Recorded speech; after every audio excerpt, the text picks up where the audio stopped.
70,000 కోట్లు ఎందుకు ఖర్చు పెట్టలేకపోయారో ఈ సంవత్సరం బడ్జెట్లో చెప్పాలి బట్టి విక్రమార్క గారు. మొన్న మార్చిలో ప్రవేశపెట్టిన బడ్జెట్ సమయంలో బట్టి విక్రమార్క గారు మేము 70,000 కోట్లు ఖర్చు పెట్టలేకపోయాము రాష్ట్ర ప్రభుత్వం మీద అనేది చెప్పకపోవటం అనేది కొంత బాధాకరమైన విషయం.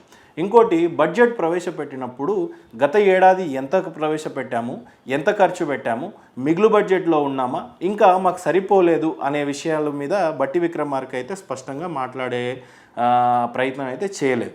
అంటే చాలా సింపుల్గా గత ఏడాది 2,91,000 కోట్ల బడ్జెట్ అయితే ఖర్చు చేసింది కేవలం 2,20,000 కోట్లు మాత్రమే.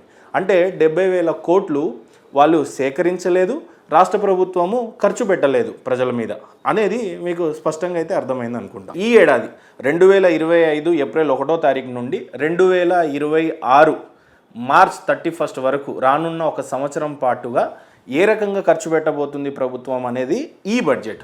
అంటే ఏ బడ్జెట్? ఇప్పుడు మొన్న కొత్తగా ప్రవేశపెట్టినటువంటి బడ్జెట్ 3,04,000 కోట్లు అనుకుందాం.